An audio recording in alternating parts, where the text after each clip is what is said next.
नमस्कार, बहुत स्वागत है आप सभी का। आप देख रहे हैं इंडिया डेली और मैं हूं आपके साथ आशीष पांडे। बिहार का बॉस कौन? जी हां, ये बड़ा सवाल और इस वक्त की बड़ी खबर इससे जुड़ी आपको बता दें।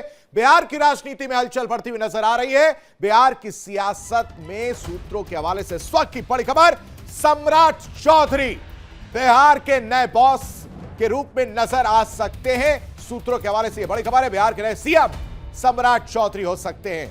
आज सम्राट चौधरी के नाम का ऐलान हो सकता है, ये इस वक्त की बड़ी और अहम खबर है। और कल शपथ ग्रहण जो है वो होना है। बिहार की राजनीति में हलचल तेज है और इस दौरान जो खबरें निकलकर सामने आ रही हैं सूत्रों के हवाले से, वो खबर वो है सम्राट चौधरी को लेकर। सम्राट चौधरी के नाम का ऐलान हो सकता है। आज 4 बजे जो है नाम का ऐलान किया जा सकता है और उसके बाद से कल शपथ जो है वो लेते हुए नए सीएम के तौर पर जो चेहरा इस वक्त सुर्खियों में नजर आ रहे वो हैं सम्राट चौधरी। तो अब बिहार के बॉस कौन होंगे वो थोड़ी थोड़ी तस्वीर जो है साफ होती हुई नजर आ रही है, क्योंकि सम्राट चौधरी को लेकर तमाम खबरें जो है पहले से भी चल रही थी। इस बीच अब कहीं ना कहीं ये मुहर लगती हुई नजर आ रही है। बिहार में आज यानी मंगलवार को नए सीएम फेस का ऐलान होता हुआ नजर आएगा। तस्वीरें आप देख रहे हैं। 20 साल से बिहार के मुख्यमंत्री नीतीश कुमार जो रहे वो इस्तीफा देते हुए नजर आएंगे। इस बीच एक और बड़ी खबर आपको बता दें, इस वक्त की बड़ी और अहम खबर सामने आ रही है कि आखिरी कैबिनेट बैठक में नीतीश कुमार बोले। इस वक्त ये बड़ी खबर है, आखिरी कैबिनेट बैठक में नीतीश कुमार ने कहा नई सरकार को मार्गदर्शन मिलेगा। कैबिनेट बैठक की तस्वीरें भी सामने आई हैं। ये बड़ी और अहम खबर, तस्वीरें हम आपको दिखाते हैं। आखिरी कैबिनेट बैठक में यह तस्वीर जो आप देखिए, इस वक्त आप देखेंगे नीतीश कुमार आपको नजर आ रहे होंगे, सम्राट चौधरी उनके जस्ट बगल में और तमाम जो कैबिनेट मंत्री हैं वो भी आपको नजर आ रहे हैं। और अब जो नया फेस जो निकलकर सामने आने वाला है, यानी ये पोजीशन चेंज होती हुई नजर आएगी। यहां से इस पोजीशन को अगर देखें, ये गद्दी खाली होती हुई नजर आ जाएगी। कल जो यहां पर तस्वीर जो है वो देखने को मिल रही है वो है कि कहीं ना कहीं सम्राट चौधरी के नाम पर मुहर लगती हुई नजर आएगी, यानी मुख्यमंत्री की कुर्सी पर सम्राट चौधरी बैठते हुए नजर आएंगे। और इसी वजह से जो कैबिनेट की जब बैठक हुई, अंतिम बैठक जो हुई नीतीश कुमार की अगुवाई में, उसमें नीतीश कुमार ने कहा कि मार्गदर्शन का काम जो है वो किया जाएगा। कैबिनेट बैठक में नीतीश कुमार बोलते हुए नजर आए हैं, यह आखिरी कैबिनेट बैठक थी, और कहा कि नई सरकार को मार्गदर्शन जो है वो मिलता हुआ नजर आएगा। लेकिन अब जो सबसे चर्चा का नाम है वो है सम्राट चौधरी से जुड़ा हुआ। सम्राट चौधरी को लेकर ये जो खबरें निकलकर सामने आ रही हैं, जिसमें कहा जा रहा है कि सम्राट चौधरी के नाम पर मुहर लग सकती है। हालांकि अभी ऑफिशियली इसका ऐलान नहीं किया गया है, लेकिन जो सूत्र हैं वो यही बता रहे हैं कि उनके नाम को लेकर चर्चा जोरों पर है। शिवराज सिंह चौहान जो है वो सम्राट चौधरी के नाम का ऐलान करते हुए नजर आ सकते हैं। सम्राट चौधरी, अब आप समझिए कि 20 साल नीतीश कुमार ने बिहार की सत्ता को संभाला, बिहार की मुख्यमंत्री की गद्दी पर वो सवार रहे। उसके बाद से पहली बार जब होगा जब बीजेपी का कोई बड़ा नेता मुख्यमंत्री के तौर पर सामने आएगा, यानी अब जो है बीजेपी बैकफुट पर नहीं रहने वाली है। बीजेपी वो ओपनिंग करती हुई नजर आएगी। और इस घर पर ज्यादा जानकारी के साथ ब्यूरो हेड सुशील हमारे साथ बने हुए हैं, साथ ही साथ न्यूज रूम से हमारे सहयोगी मीनाक्षी भी हमारे साथ बने हुए हैं। सुशील, आपका रुख करना चाहेंगे सबसे पहले। सम्राट चौधरी, ये नाम लगातार सुर्खियों में था और जब चुनाव हुए थे उस दौरान भी तमाम तरह के चीजें निकलकर सामने आई थी। ये कहा जा रहा था कि जो है सम्राट चौधरी जो बाद में जो है बीजेपी सब चीज चेंज करती हुई नजर आएगी और बीजेपी का कोई मुख्यमंत्री होगा। अब वो तस्वीर कहीं ना कहीं साफ होती हुई नजर आ रही है, सिर्फ औपचारिक ऐलान जो है वो बाकी रह गया है। बिल्कुल आशीष जी, जिस तरह बिहार का आज शाम तक नाम फाइनल हो जाएगा, मंगलवार आज बहुत बड़ा दिन है बिहार की राजनीति के लिए, क्योंकि नीतीश कुमार अब इस्तीफा दे चुके हैं और उसके बाद अब देखा जाए तो शाम 4 बजे मीटिंग होगी। जो उनके घटक दल हैं, साथ में जो भी बीजेपी के साथ जुड़े हुए दल हैं, जेडीयू है और तमाम और भी हैं, तो उनके साथ एक मीटिंग के बाद उसमें नाम फाइनल हो जाएगा। और जिस तरह आज वहाँ पर शिवराज सिंह पहुँच चुके थे, पहुँचने के बाद उन्होंने बीजेपी के जो विधायक थे उनके साथ एक बैठक की है। और यहाँ तक कि जो पंजाब में 50 विधायक बिहार से चुनाव प्रचार में पश्चिम बंगाल गए हुए थे, उनको आज सुबह ही सबको बुला लिया गया था। तो आज सबसे बड़ी बात यह है कि जिस तरह नीतीश कुमार ने इतना लंबा शासन किया मुख्यमंत्री के तौर पे, अब कहीं ना कहीं बीजेपी का मुख्यमंत्री होगा, तो सम्राट चौधरी के नाम पे तमाम चर्चाएं चल रही हैं कि सम्राट चौधरी कुशवाहा जाति से आते हैं। क्योंकि अगर देखा जाए बिहार में यादवों के बाद सबसे बड़ी संख्या कुशवाहा की जाति की है, तो इस तरह सम्राट चौधरी की संभावना ज्यादा भी है। और सूत्र बताते हैं उसमें नीतीश कुमार भी कहीं ना कहीं ग्रीन सिग्नल दे चुके हैं उनके लिए। तो ये बहुत मजबूती से कहीं ना कहीं पूरा मामला है सम्राट चौधरी की ओर जा रहा है। लेकिन बीजेपी अचानक कहीं ना कहीं फैसला बदल भी देती है, क्योंकि जिस तरह देखा गया मध्य प्रदेश में, देखा गया राजस्थान में, देखा गया और अन्य राज्यों में देखा गया, तो अचानक फैसला कुछ भी हो सकता है। लेकिन इतना जरूर है सम्राट चौधरी का, जो अगर देखा जाए तो काफी ज्यादा नाम इस वक्त सामने आ रहा है और हो सकता है शाम तक मुख्यमंत्री बन जाएं। लेकिन इतना जरूर है कि आज पहली बार मुख्यमंत्री बीजेपी से होगा और कल शपथ ग्रहण होगा। शपथ ग्रहण में सिर्फ 2 डिप्टी सीएम और एक चीफ मिनिस्टर, 3 लोगों की शपथ की बात सामने आ रही है। इसके लिए लोक भवन में तैयारियां कर ली गई हैं और चीफ सेक्रेटरी ने कल तमाम अधिकारी बुलाए थे और पूरी तैयारियों का उन्होंने जायजा लिया था और पूरा उसको देखा था। तो ऐसे में नीतीश कुमार का आज अंतिम दिन था कैबिनेट में, उन्होंने कैबिनेट को भंग कर दिया आज उन्होंने और इस्तीफा दे दिया है। तो ऐसे में कहीं ना कहीं पूरा जो अब माहौल है, अब बीजेपी के लिए एक नया एक प्लेटफॉर्म मिलेगा, क्योंकि बीजेपी का यहाँ पर मुख्यमंत्री कभी नहीं रहा है, पहली बार बीजेपी का मुख्यमंत्री बनेगा। और इस वक्त अगर देखा जाए तो बीजेपी अब अपना प्रभाव कहीं ना कहीं ज्यादा जमाने के लगातार मतलब प्रयास बीजेपी वही बात हो गई कि बीजेपी अब फ्रंट पे होती हुई नजर आएगी। मीनाक्षी, ये उम्मीद कह लीजिए या फिर जो जिस तरह से आरजेडी हमलावर थी वो यही कह रही थी कि चुनाव जो है उनके फेस पर लड़ा जा रहा है, लेकिन बाद में ये फेस बदल जाएगा और कोई और इस पर सवारी करता हुआ नजर आएगा।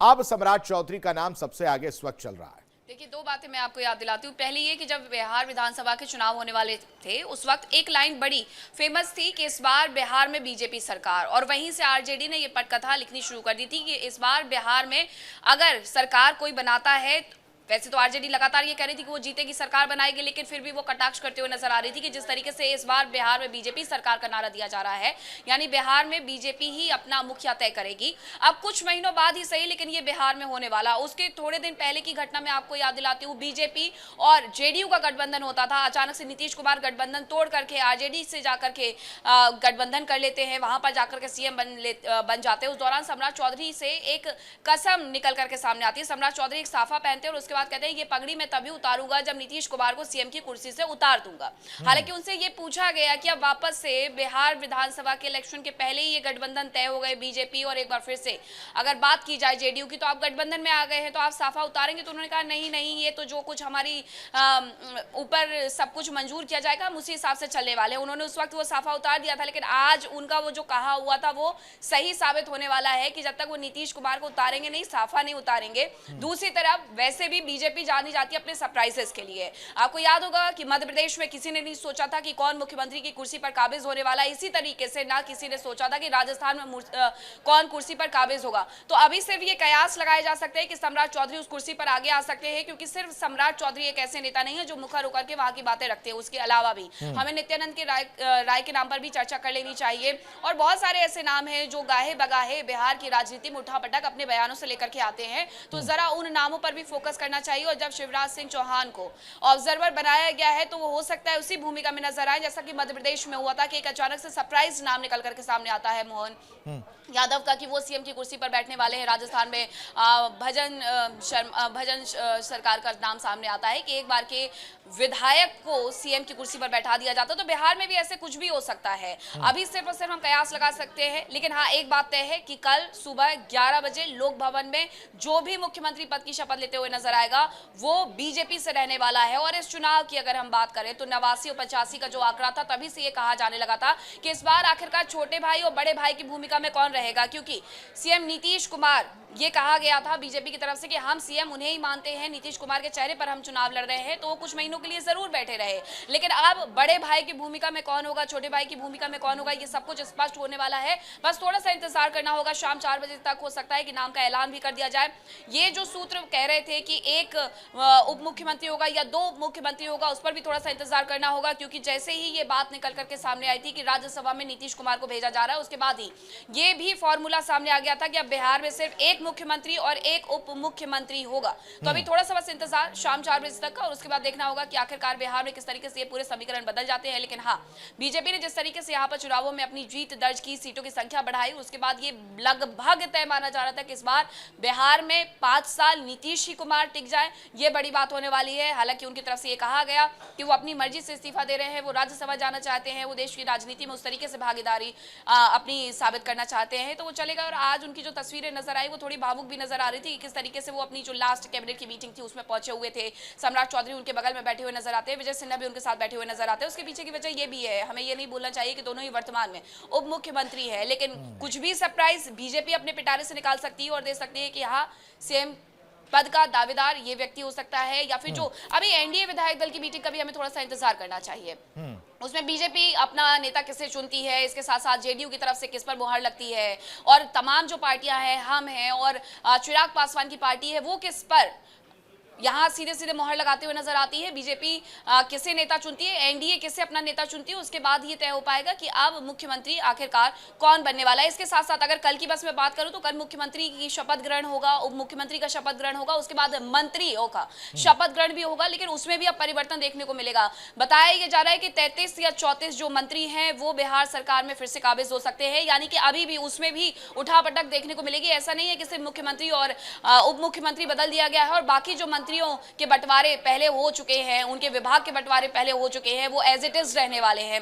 तो ऐसा बिल्कुल नहीं होने वाला है। एक तरफ ये कहा जा रहा है कि बीजेपी के कोटे से जहां 15 लोगों को मंत्री पद दिया जाएगा, वहीं जेडीयू के कोटे से भी ये 15 मंत्री पद दिया जाएगा, और बाकी जो तमाम सहयोगी पार्टी है, चिराग पासवान की पार्टी है और इसके अलावा एचएएम है, तो उनकी पार्टियों को भी इसी तरीके से एक एक पद दिया जा सकता है। चिराग पासवान पहले से बहुत ज्यादा की मांग कर रहे थे, क्योंकि उन्होंने अच्छा प्रदर्शन इस बार किया था बिहार विधानसभा के चुनावों में, तो हो सकता है कि उन्हें ये मंत्री पद की संख्या में इजाफा देखने को मिले। एक नाम चिराग पासवान का भी खूब गूंजा है कि चिराग पासवान को हो सकता है कि अब आगे बढ़ा दिया जाए, लेकिन थोड़ा सा इंतजार चिराग पासवान को खैर करना पड़ेगा, क्योंकि बीजेपी की सरकार बन रही है तो बीजेपी का ही मुखिया बनना भी तय है। बस नाम को लेकर के सिर्फ कयास अभी लगाए जा सकते हैं। बीजेपी जो अपने सरप्राइजेस के लिए जाने जाती है, वो अपने पिटारे से आशीष आज भी कुछ भी निकाल सकती है। जिस चीज का जिक्र सुशील ने भी किया, मीनाक्षी, लेकिन यहां पर एक चीज और समझने की जरूरत है कि अगर टीम चेंज हो रही है और टीम का लीडर चेंज हो रहा है, तो वो अपने लोग भी ला सकता है। वो समन्वय कैसे बैठाते हुए नजर आएगी बीजेपी, और नाराजगी, हालांकि नीतीश कुमार को जब राज्यसभा के लिए वो जा रहे थे तो बहुत नाराजगी उनके जो समर्थक थे उनमें भी देखने को मिला था।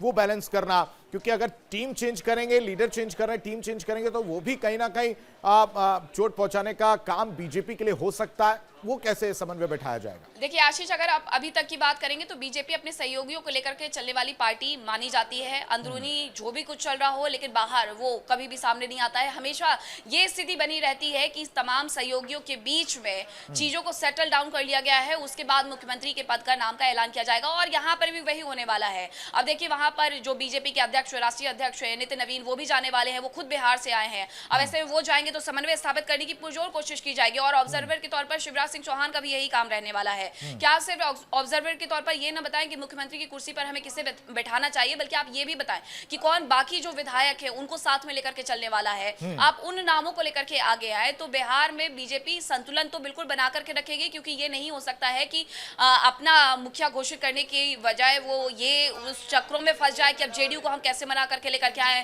तमाम जो हमारी पार्टियां हैं, सहयोगी पार्टियां हैं, एनडीए के जो सहयोगी घटक दल हैं, उन्हें कैसे मना करके आए। तो बीजेपी इन तमाम चीजों में फंसने नहीं वाली है। बीजेपी इस पर पूरा ध्यान रख रही है, और इस बात का भी खास ख्याल रख रही है कि जिसे भी बीजेपी अपने कोटे से मुख्यमंत्री की कुर्सी पर बैठाए, बाकी जो तमाम घटक दल हैं वो उसके नाम पर सहमति बताएं। ऐसा नहीं होना चाहिए कि बिहार में फिर से आने वाले 2.5 साल बाद आरजेडी कहीं से एंटर कर जाती है, जेडीयू के साथ गठबंधन कर लेती है, किसी को सीएम पद का ऑफर दे देती है। तो ये तमाम चीजों को ऑफकोर्स बिल्कुल ध्यान में रखा जाएगा आशीष, ताकि आगे आगे आने वाले वक्त में बिल्कुल, और इन सब चीजों के लिए भी उन्हें उलझना बीजेपी ना जानी जाती है मीनाक्षी की, वो सारी चीजों को गुणागणित करने के बाद फैसला लेती है और शाम का वक्त है, उसका इंतजार रहेगा। सुशील, पूरा गुणागणित अगर बीजेपी कर भी लेती है तो सम्राट चौधरी कितने बड़े नेता जिन पर मुहर लगेगी ही लगेगी, कोई इसमें दो राय नहीं रहेगी।